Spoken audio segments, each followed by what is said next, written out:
Welcome to Profiles. I'm Charlie Walters here on Nantucket Community Television's Channel 18.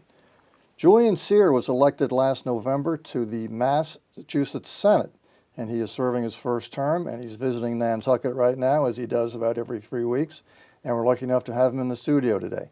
Thanks for dropping by, Julian. Glad to be here. Thank you for having me. What have you been doing since you've been here this time? So we've been here now a little over a day and a half. Spent some time meeting with the Board of Selectmen, had a visit with Tradewinds, visited Bartlett Farm, met with some small business owners, and even visited Nantucket's shellfish hatchery out by Brant Point. So like to come over every 3 or 4 weeks, make sure that we're checking in with municipal officials, with business owners.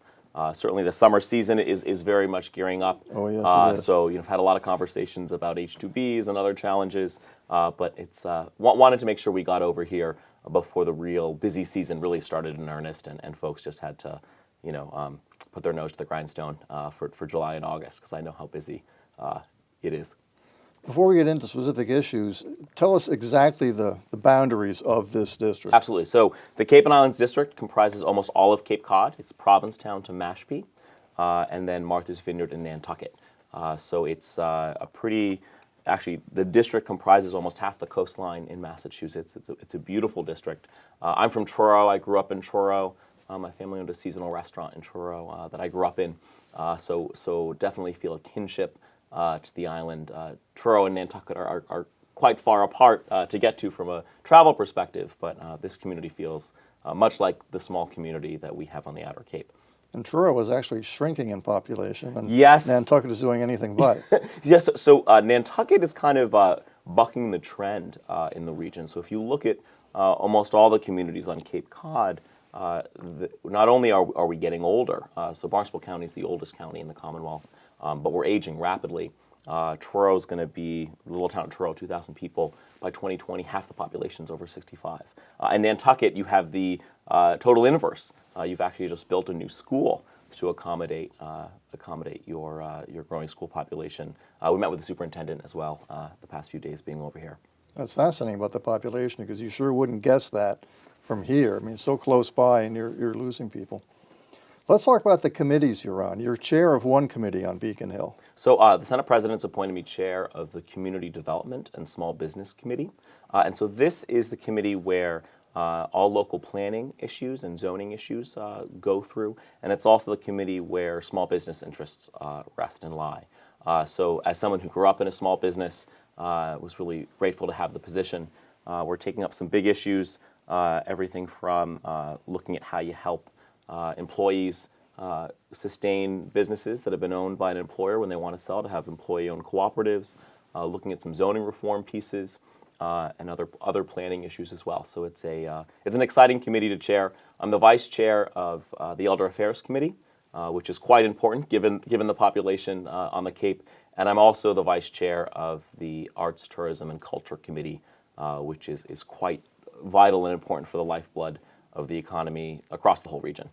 Let's go back to the Community Development Committee for a moment.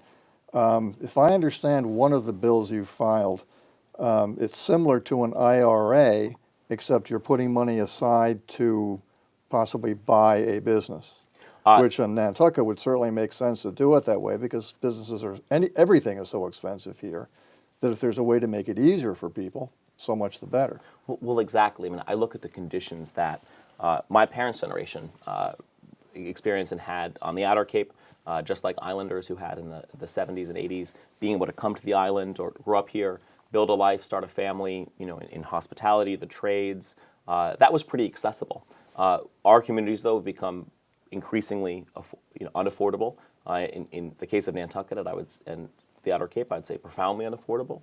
So how do we put in place ways where people can start businesses or continue businesses? How do we make it possible that young folks who are starting out here can have a hope of being able to buy something? I also filed legislation that creates a first-time homeowner savings account. Yes. Like an IRA, basically allows you to put aside those resources.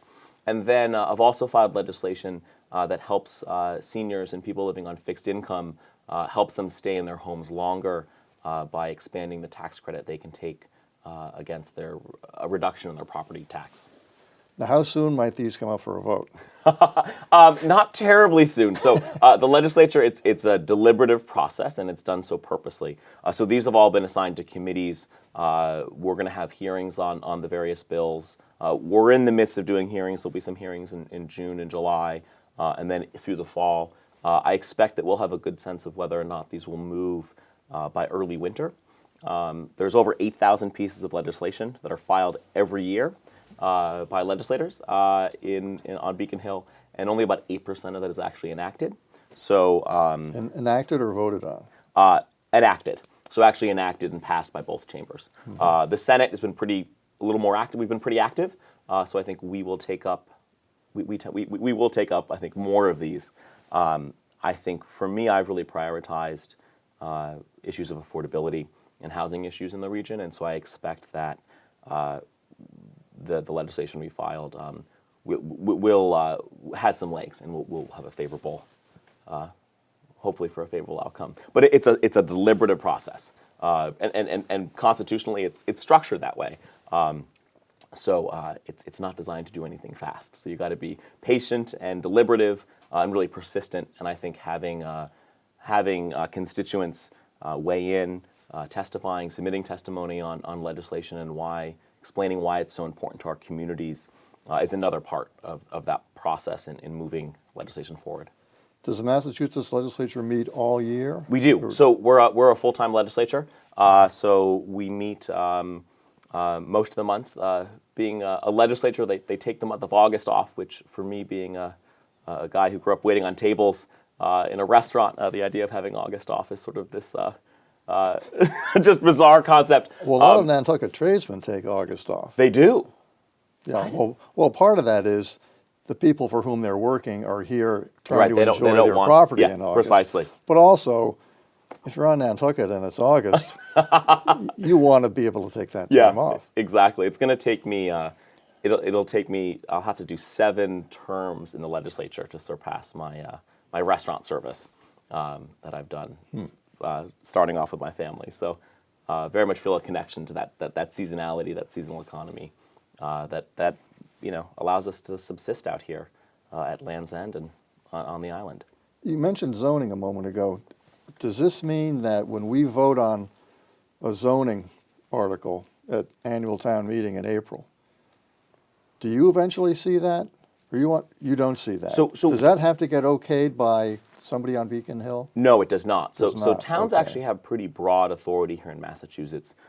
We have 351 cities and towns, and they have broad authority when it comes to zoning, planning, public health. So if your zoning board or your planning board comes up with a bylaw, you bring it to town meeting, assuming it conforms with laws and practices. And if you guys vote to adopt that, which you've done on Nantucket, you've done that with accessory dwelling units and tiny houses and a whole host of other planning and zoning components, you can do that. Where the towns will run into needing something to go to Beacon Hill is, for instance, the effort here to create a housing bank. And so that proposal, which you voted on in your town meeting now twice, would essentially establish a small surcharge, I think a 0.5% surcharge on the sale of properties over $2 million.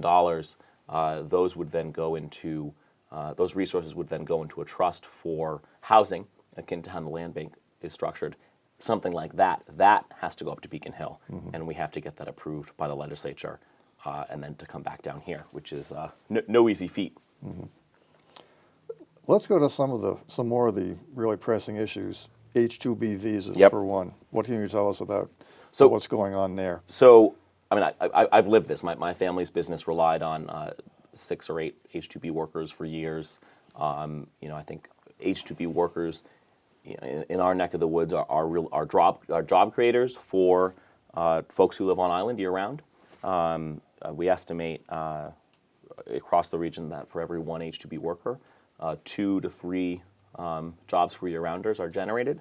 When you say the region, do you mean this district? I mean Cape Cod and the islands. Yep. Okay.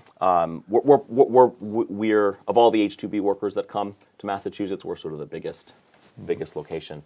The challenge with H-2B is it's been subject to the whims of larger federal currents, and so right now there's a large debate raging around immigration. The recent fixes in years around the program have essentially provided a 1-year fix or a 2-year fix. But the system really prioritizes, it's a first come, first served system. So that means for those of us who have a season that starts later, we're at a disadvantage because our season starts in April and May and not in January. So if you're running a ski resort somewhere, Or- it's to your advantage because it begins with a calendar year, is that right? Yes, the calendar year, it's rotating. Or if you're doing an agricultural production in the South. And so we've been working very closely with Congressman Keating. This is a federal issue from a law perspective. Working very closely with him to try to move something permanent as a fix in Congress. I think Massachusetts needs to, we need to do a better job as a state and as communities really explaining how our H-2B program is really different and very much necessary when compared to other places that are relying on H-2B labor. Most H-2Bs actually come through landscaping or through agricultural production in the South or in Texas and Florida. So it's an uphill battle. I know I've spoke to several business owners on the island over the past few days. I know the pain that they are facing, not having workforce to, that are really essential folks who come back year after year, who are parts of their business, parts of their family. And you have restaurants that are opening later or Yep. they're having to close one day a week because they just can't get the help. So as soon in as they Provincetown, the Lobster Pot, which is a pretty iconic restaurant in Provincetown, they ran into H-2B issues last season. And so they opened a month late and they closed a month early. And they did a case study on what was lost from an economic activity perspective, from a revenue perspective.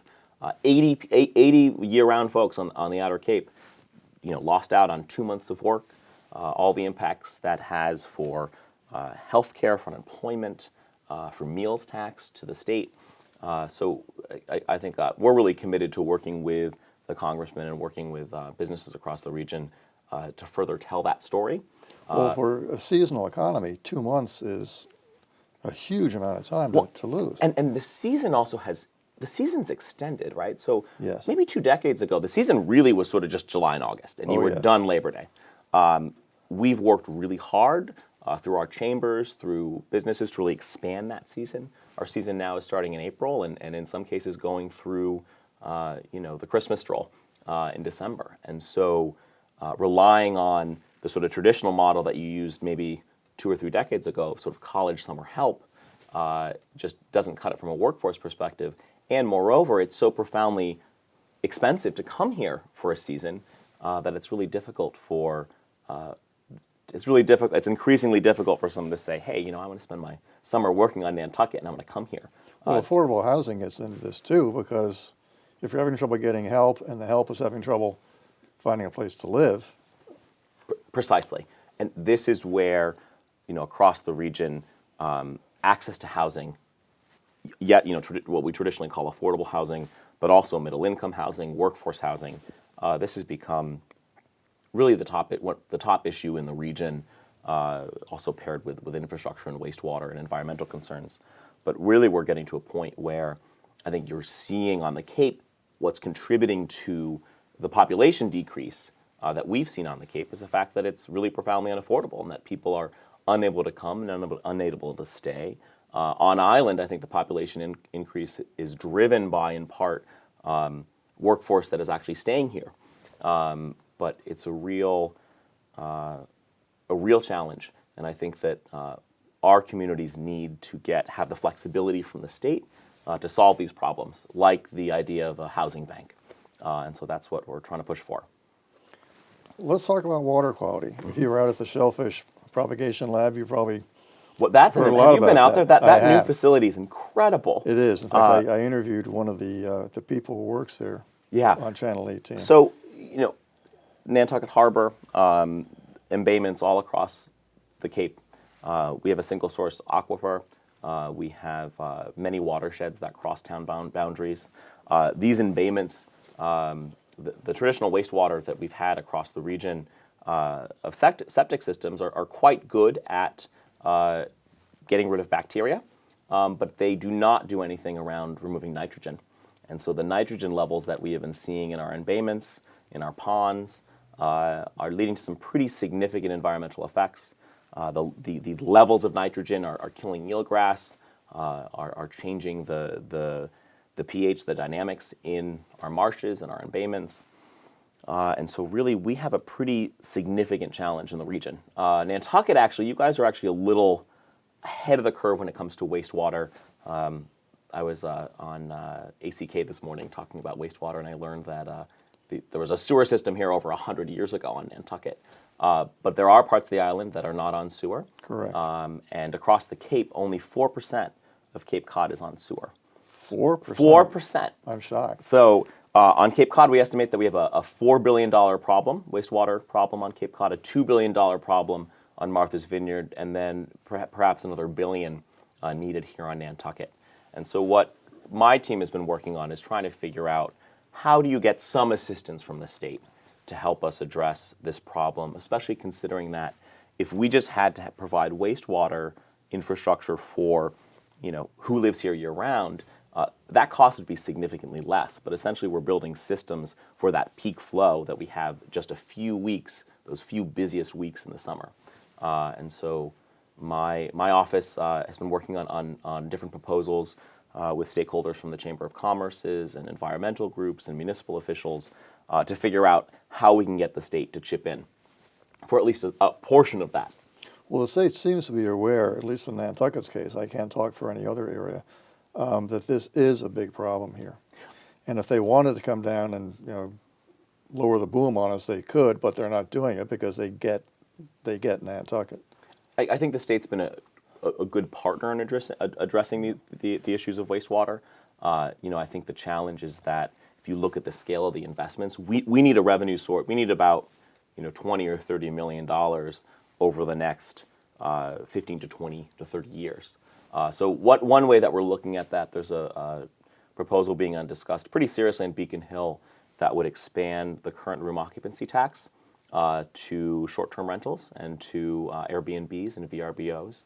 That's one place where, considering that we have half of all the second homes in the state are in the Cape and Islands district, this might be a place we'll be able to find some resources to channel to this. But it's an issue that many folks have been working on, my predecessors, sort of long before I've been in this position. But I think we do have an opportunity, and there's awareness at the state.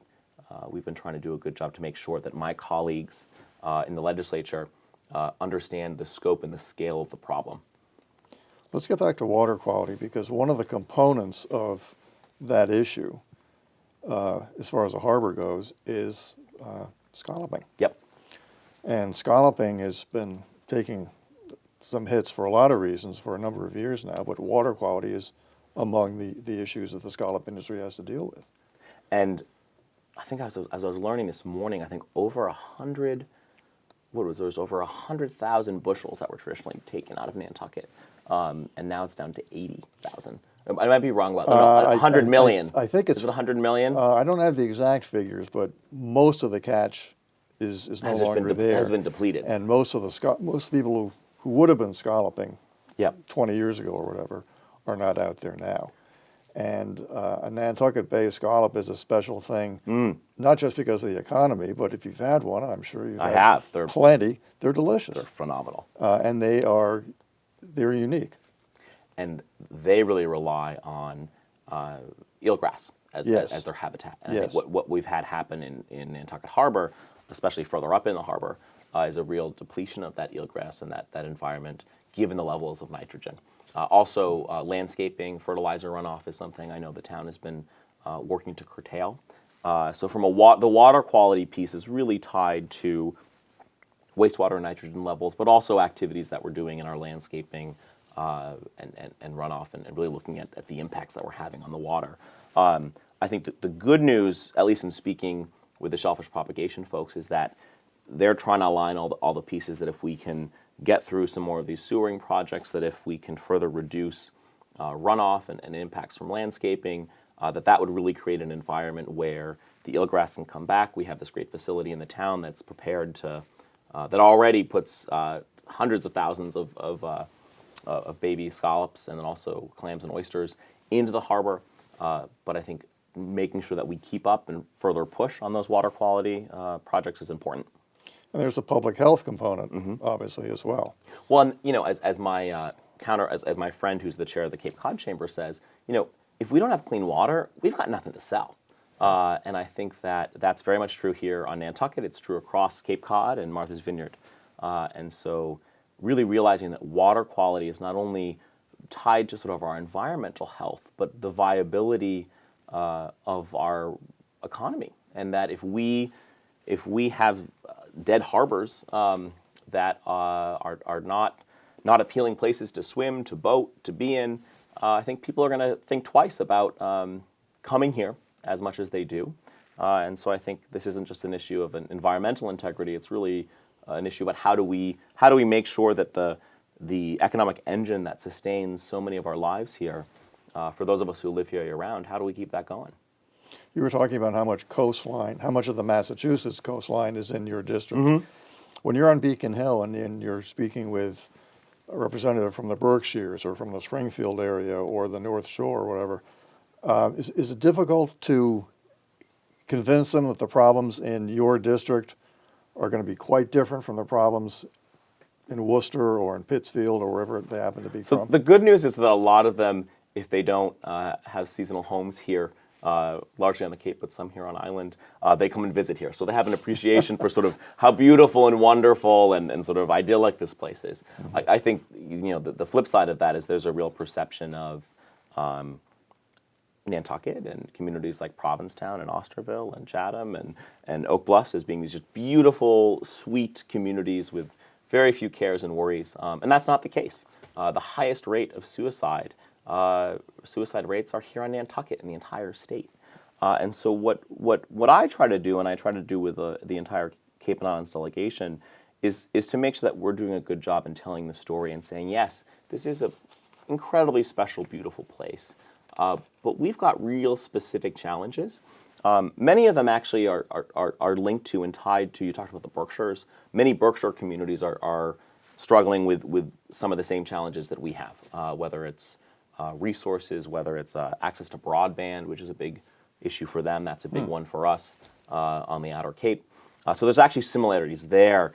The tougher job is the population center, which is in Greater Boston, is so significant that getting folks, my counterparts and colleagues who are primarily from Greater Boston, to recognize the need and also recognize that the success of Nantucket, the Cape Cod, Martha's Vineyard, is really tied to the Commonwealth's identity, to when people think of Massachusetts and when people come to Massachusetts, it's because of our communities. And so that making sure that we're vibrant, that we're sustainable, that people who are living here have healthy, equitable lives, that's in the Commonwealth's interest, not just sort of our own parochial interest. Well, but it's a hard argument. It's a hard argument to make. Well, I'm sure as you've pointed out to them, I'm sure many times, in the summertime, the second busiest airport in the Commonwealth is not Worcester, not Springfield, it's Nantucket. It's Nantucket, and the vineyard's right behind it. Yep. And I think that, but I think that perception, right, that's saying, oh, well, you have, the world is here with their eyes on this island in the summer. You have so much wealth. What sort of negates the argument for needs the town may have and the island has from the Commonwealth. And I think what I really try to explain is, yes, we have relatively low property tax rates across the region, but so many of us who live here are living on fixed incomes or, built a life here a generation ago or several decades ago, and the property they're now sitting on is this huge asset, but it's not a fluid asset, right? They're land rich but cash poor. You look at rates of utilization in the food pantry. If you look at WIC utilization rates here, the number of English language learners that we have in our schools. Yes.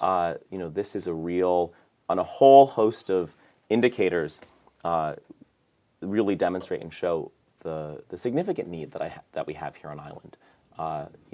Nantucketers are self-starters, and you do a lot here on island to take care of yourselves.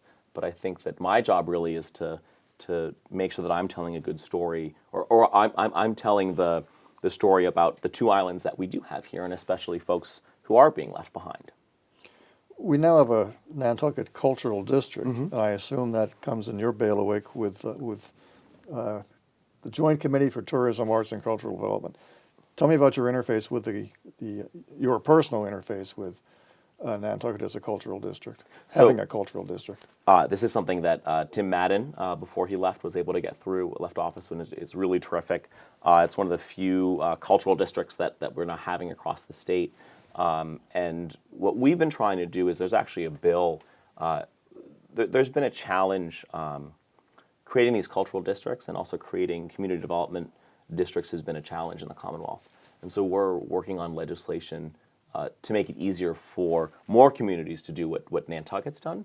I think here locally, that the cultural district is really key to helping extend that season, making the difference between whether or not someone's going to keep their store open, through the holidays. They're going to have it open up earlier, giving people a reason to come here. And so I think the cultural district's like profoundly important for that. A lot of great work being done there, and trying to just do our best to help out. My sense is they're pretty, they're doing a really good job here. If anything, I want to kind of show off Nantucket to other places that are wanting to do these cultural districts, because it's been so successful. And there's nothing to preclude Nantucket from having a second one in a different part of the island. This doesn't have to be it if Nantucket doesn't want to do it that way. Exactly. Let's talk about the Nantucket Mobile Gear Petition status. So this is something we've been working on. Actually, before coming into office. Something that came up on the campaign. I think Islanders are pretty familiar with the real ecological threat that the island, the sort of waters around the island, are facing, in how the country's squid fishery has been sort of mopping up the seafloor, the seabed of squid. What Dylan Fernandez and I have done is filed legislation that mirrors what y'all have passed at town meeting, to basically say, let's give Nantucket the same protections that many communities have in Massachusetts. So most coastal communities in Massachusetts, the 3 miles from their shoreline out has restrictions for larger levels of fishing. That's not the case for Nantucket. It's not the case for a few other places. Now, why is that? Why wouldn't all coastal communities be treated the so actually, same way? this comes back from this is historical from in the 40s and 50s, in the 30s and 40s. Different communities had the restrictions based on the weir fishery. That this was the mesh sort of land-based netting fishery. So the backside of Cape Cod, for instance, is protected because they had a weir fishery. And the backside of Cape Cod is which side? The backside is this side of the arm right here. So the Atlantic side. Okay. And so there's been this, over the years, this sort of like patchwork of places that are protected that are not. So Nantucket is not one. Provincetown actually is having a pretty big fight around the dredging of sea clams in eelgrass beds. So there's a number of coastal communities that have been left out. So we filed legislation that would give Nantucket the same protections that most other communities, coastal communities, have. It's an uphill battle. I think we have there's fishery interests, larger commercial fishery interests off island that are very keen on continuing to deplete the squid fishery and that resource. That's having impacts on island for charter boat fishermen, for recreational fishing, and also the ecological health surrounding the island. There's 2 levels of effort here on this. So there's what the state controls, which is the first 3 miles, and then there's the 3 miles out that are part of under federal jurisdiction. And so we're working 3 miles out. How far from there? 3 miles, I think it's to like 100 or something. And really a lot of the...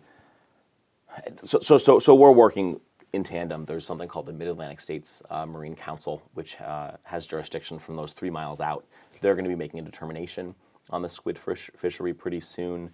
I believe the quotas for that fishery were about 8 or 9 million last year, and they took out 18 million pounds of squid. So we clearly have a disconnect from what the quotas are meant to be. So they took out twice what the quota was. Yep.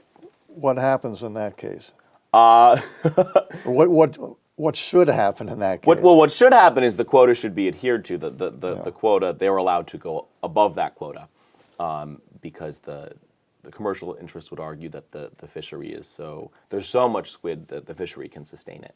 I think I talk to folks not only who've been fishing these waters for Nantucket for generations in their families, but also to ecologists and marine biologists. I think there's some concern, particularly in the technique that they use here. So basically, it's a dragging technique that not only scoops up squid, but scoops up the squid mops, which are how squid reproduce. So it's an ongoing. This scoops up whatever is there, I assume. Well, whatever is there, but not only just the mature squid, but also their larvae. So you're not only taking the squid that are there, but you're also taking that next generation of squid. The future of the future. Yeah. So it's we're waiting to see what the federal determination is in the next few weeks. We're working to push the Division of Marine Fisheries to at least have some responsiveness to the ecological concerns that we have here. And what the legislation does is, if needed, it's sort of more of a stick to try to push the issue. If we can't work it out between and with the agencies, then we'll continue to push and move forward the legislation. So it's an environmental problem, but it's also a regulatory problem. I mean, these folks who are ending up taking twice the quota, that's hurting Nantucket's economy. Where are the regulators? Are there not enough of them out there? Are they not doing their jobs? So fishing, the regulation of fishing is a kind of fascinating and fraught and politically complicated topic. So many of the regulators at the both federal level and also at the state level are often more aligned with the more corporate commercial fishing interests. So we have quite big ports in Massachusetts. New Bedford Harbor actually has some of the highest value of catch on the eastern seaboard and one of the most important ports in the country. So from a statewide perspective, the interests of Gloucester and New Bedford and Chatham, I think, are often those outsized interests are looked towards versus the sort of smaller, basically the charter commercial fishery that we have here.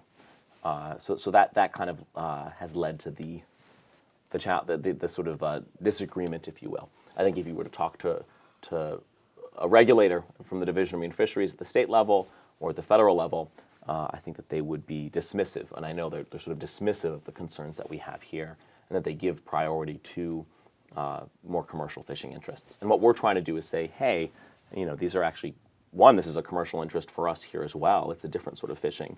It's a more ecologically sound way of fishing. But also, too, that our communities and our towns should have some preference or some access to the resource that are within our communities. Well, this is a real challenge for you then, because Nantucket's fishing industry is under assault environmentally and economically. Yes. Whether they're out in the Atlantic Ocean or whether it's a scalloper in the harbor. Precisely. And so, we're trying to work the more statewide aspect of this. I think that in the scallop fishery, progress and success there is really going to depend whether or not the current wastewater projects in the pipeline and further ones can be implemented and can be funded. And I think with the state, it's being very persistent in working with them to at least move forward on something. We've had great partnership from islanders. Actually, have had islanders come up to Boston and testify when this bill received a hearing.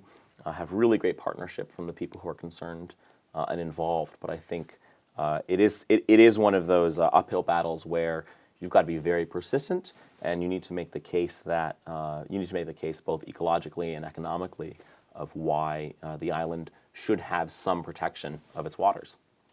I know you have a ferry to catch, but before you leave to go do that, I want to talk about HD TV. Mm-hmm. When you watch this at home or on your computer, this is not HD.